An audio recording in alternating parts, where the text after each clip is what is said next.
यार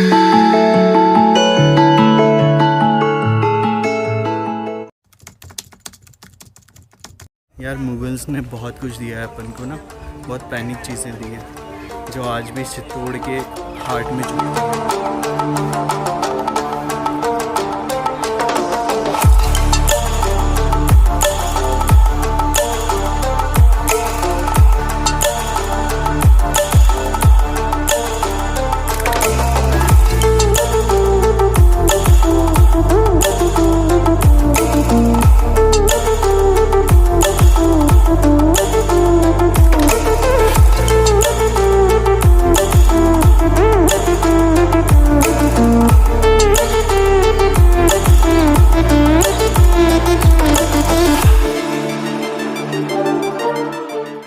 पीछे जो मैंने आपको मूर्तियाँ दिखाई थी तो आपने देखा था कि वो सारी खंडित है, जस्ट बिकॉज कि यहाँ पे जब खिलजी ने अटैक किया था, जब पद्मिनी के लिए उसने अटैक किया था खिलजी ने, तब पद्मिनी ने जोहर कर लिया था। तो फिर उसने गुस्से में आके यहाँ की जो सारे मंदिर थे और सारी मूर्तियाँ थी उनको डैमेज कर दिया था। एक साइड में मुझे दुख भी होता है और एक साइड में मुझे लाइक प्राउड भी फील होता है। मैंने आज तक इतने सारे फोर्ट्स घूमे, इतने सारी मैं हिस्टोरिकल जगह पे गया हूँ, बट सबसे डैमेज्ड कंडीशन में मेरे को ये फोर्ट मिला है बिकॉज इसने बहुत अटैक झेले हैं। यहाँ पे बहुत अटैक्स हुए हैं, बहुत ज़्यादा अटैक्स हुए हैं, तो इस वजह से इसकी हालत है वो बहुत ज़्यादा ख़राब है। और एक तरीके से प्राउड ही होता है कि चित्तौड़ शान है राजस्थान की, और यहाँ का फोर्ट, यहाँ का विजय स्तंभ, ये सब राजस्थान की मतलब आन बान शान बोलते हैं इसको, और सबसे पुराना फोर्ट है और बहुत कुछ सहा है इस फोर्ट ने। तो देखते हैं, hope for the best. I wish कि यहाँ की गवर्नमेंट और ज़्यादा इसका ध्यान रखे ताकि ये हमेशा के लिए बचा रहे, ऐसे हम लोग इसको घूमते रहें और आप लोग भी आके इसको देखें। तो चलो फिर, भैया विजय स्तंभ घुमाने वाले हैं तो भैया के साथ में विजय स्तंभ घूमते हैं।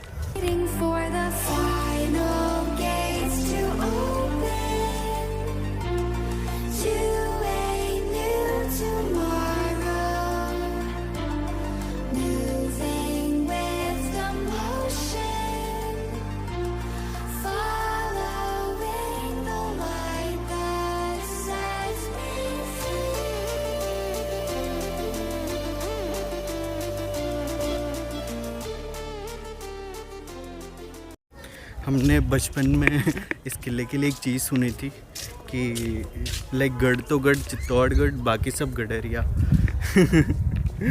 तो वो चीज़ आज मैंने फील की है कि क्यों उसको ऐसा बोलते हैं।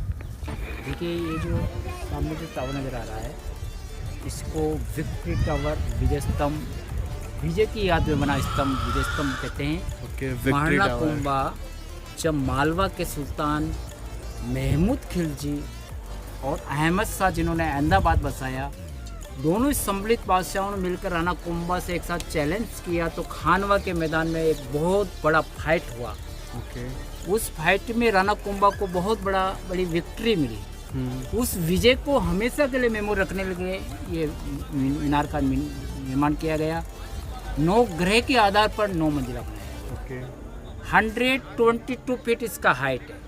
कहते हैं कि उस ज़माने में 9 ग्रह के आधार पर 9 मंजिला बनाया और 10 ईयर इसको कंप्लीट होने में लगे और 90 लाख रुपीज़ उस टाइम पे खर्च हुए, 10 साल इसको बनने में लगे। इसका मोस्ट इंजीनियरिंग पोर्ट देखिए आप, नीचे से एकदम broad, middle part and narrow और again broad narrow and again broad. कहते हैं कि 30 से 40 फीट गहरा डिप खड्डा था या और क्यों रानी कर्णावती ने इसी जगह जोहर किया बताते हैं। 1535 में जब राणा सांगा की डेथ हो जाती है तो उस वक्त में राजगद्दी पे बनवीर होता है, क्योंकि उदय सिंह छोटा होने के खातिर उसको राजगद्दी पे नहीं बैठा सकते हैं। तो बनवीर ने राजगद्दी पे बैठते ही पुराने अनुभवी आदमियों को, यहाँ के देशभक्तों को और इस मेवाड़ की भूमि के लिए मर बैठने वाले सैनिकों को या राजपूतों को, सभी को निकाल कर आउट कर देता है और अपने चालपूस आदमियों को भर्ती कर देता है, जिससे राजपूतों में और यहाँ के सैनिकों में काफ़ी रोष प्रकट होता है। तो सैनिक इस फोर्ट से इंटरेस्ट लेना छोड़ देते हैं और दूर रहने लग जाते हैं। तो इसकी खबर जब बहादुर शाह को पता लगती है तो बहादुर शाह ने देखा कि फोर्ट की राजाओं ने हमें कितनी बार हराया हुआ है, मौका अच्छा है इस फोल्ड पर लड़ने के लिए, जो काबिल जो राजा नहीं है, सैनिकों में संतोष बढ़ रहा है, तो इस मौके का फ़ायदा उठाकर इस फोल्ड पर कब्जा किया जाए। तो बहादुर शाह ने अपने साथ अपनी बहुत बड़ी फौज के साथ चित्तौड़ की ओर बढ़ना प्रारंभ किया, मगर गुप्तचरों से ये सूचना आई रानी कर्णावती के पास में। तो रानी कर्णावती ने समय को देखते हुए, यहाँ के राजपूतों में असंतोष को देखते हुए दूसरे राजाओं के पास हेल्प के लिए राखी का धागा भेजा, मगर किसी राजाओं ने आगे बढ़कर हेल्प करने से इनकार कर दिया। तो ले जाने वाले ने अपने दुश्मन के लड़के हुमायूं को ये दे दी गई, जो बाबर का लड़का था, हुमायूं को राखी का धागा ये हेल्प के लिए। तो हुमायूं ने देखा कि हमारा इतिहास में नाम हो जाएगा, और एक धर्म की बहन के हिसाब से वो हेल्प के लिए आगे बढ़ा। मगर बीच बीच में जितने भी बहादुर शाह फेवरेट आदमी मिले, उनको रोकने की कोशिश की गई। आप अपने आदमी होकर अपने आदमियों से लड़ाई करने जा रहे हो, वो अच्छी बात नहीं। मगर उनको समझाने, बुझाने और आने में यहाँ 3-4 दिन का एक्स्ट्रा लेट हो गया, और पहले से बहादुर शाह की सेना आगे चल रही थी। तो बहादुर शाह की सेना फोर्ट के काफ़ी क्लोज आ चुकी थी। तो इसकी सूचना जब रानी कर्णावती के पास पहुँची, तो रानी कर्णावती ने देखा कि मेरा भाई मेरी रक्षा के लिए नहीं आएगा। तो उस वक्त में बहादुर शाह फोर्ट पे आता है, उसके पहले रानी कर्णावती ने इस पूरे ग्राउंड के अंदर जो 30 से 40 फीट गहरा डिप खड्डा था, या चंदन, लकड़ी, घी, तेल वगैरह सारी चीज़ें भरकर, औरतें अपने जीवन का सारा ऑर्नामेंट्स पहनकर, हाथों में मेहंदी लगाकर, केसरिया चुन्नी पहनकर, जोर का जब अंतिम क्षण चल रहा था, उस वक्त में रानी कर्णावती के दिमाग में यह चीज़ बराबर आ रही थी कि यूँ नहीं आ रही थी कि हमें मर रही तो इसके लिए आ रही थी, वो उनके दिमाग में ये बराबर चीज़ आ रही थी कि मेरा बेटा उदय सिंह का क्या होगा, उदय सिंह किसके सुपुर्द कर जाऊँ, सोतेले भाई पे विश्वास नहीं कर सकती।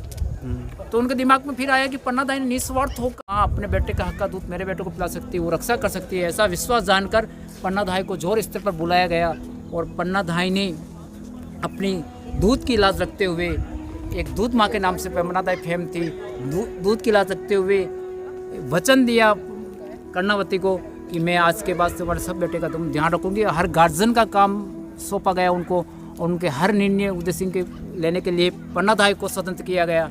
और पन्ना दाई ने एक वचन निभाते हुए, रणवीर के दिमाग में ये चीज़ आती है कि उदय सिंह बड़ा होगा तो राजगद्दी इसको देनी पड़ेगी, क्यों नहीं बचपन में इसको मार दिया जाए, हमेशा के लिए राजा मेरे जो। तो बनवीर ने जब अपने गुप्तचर आदमियों द्वारा महल के अंदर जो ये मंत्रणा चल रही थी कि आज रात को 12 बजे किसी भी हाल में गुप्त तरीके से उदय सिंह को मारना है, उस टाइम में दीवार की ओर में पन्ना दाई ने ये बात को सुन लिया, और पन्ना दाई को अपना वचन याद आया, और पन्ना दाई ने अपना वचन निभाते हुए समय से पहले दोनों बच्चों को सुला दिया, और नींद के अंदर दोनों बच्चों को अल्टरनेट कर दिया।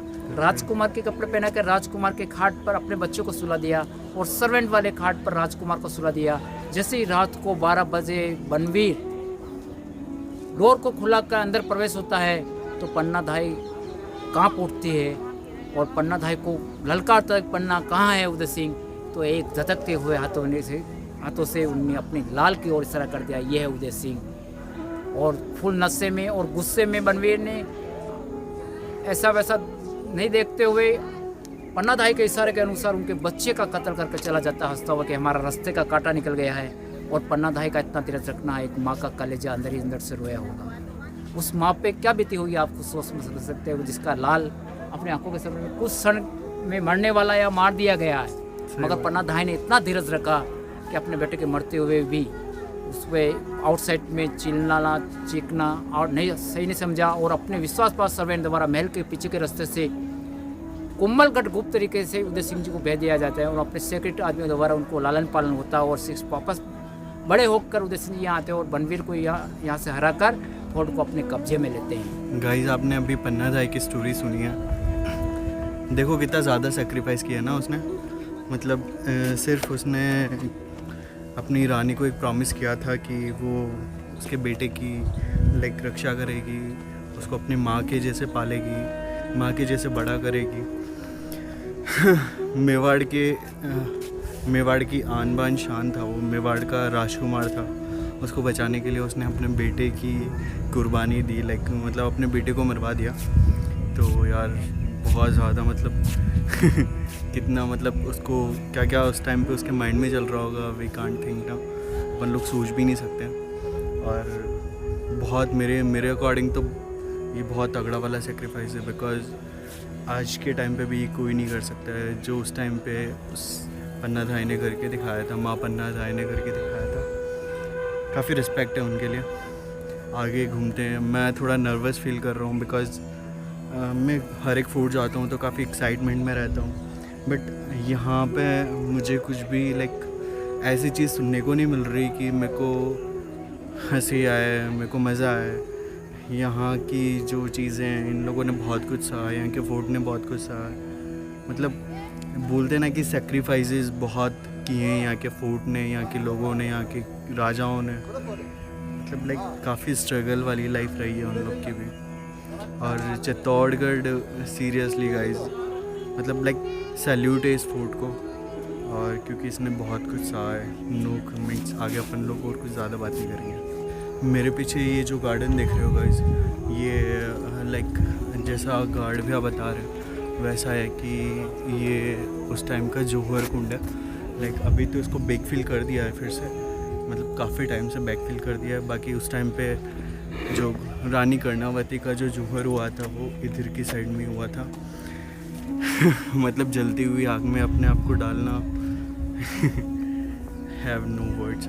मैं कुछ भी नहीं बोल पा रहा सीरियसली। मैं सिर्फ यहाँ की चीज़ें सुन सकता हूँ, मैं कुछ बोल नहीं पा रहा हूँ। सीरियसली मैं कुछ भी नहीं बोल सकता इस मैटर में, बिकॉज़ मेरे पास वो वर्ड्स ही नहीं है कि मैं इसके लिए क्या बोलूँ। कुछ समझ नहीं आ रहा है सीरियसली मुझे। बाकी आप लोग खुद फील कर लेना यार, जैसे भी स्टोरी बता रहे हैं, जैसे अपन ने सुनी है।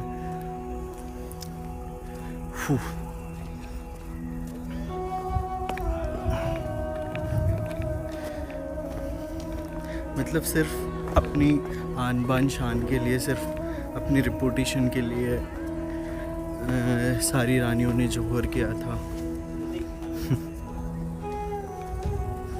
यार मुगल्स ने बहुत कुछ दिया है अपन को ना, बहुत पैनिक चीज़ें दी हैं जो आज भी चित्तौड़ के हार्ट में चुभती है वो।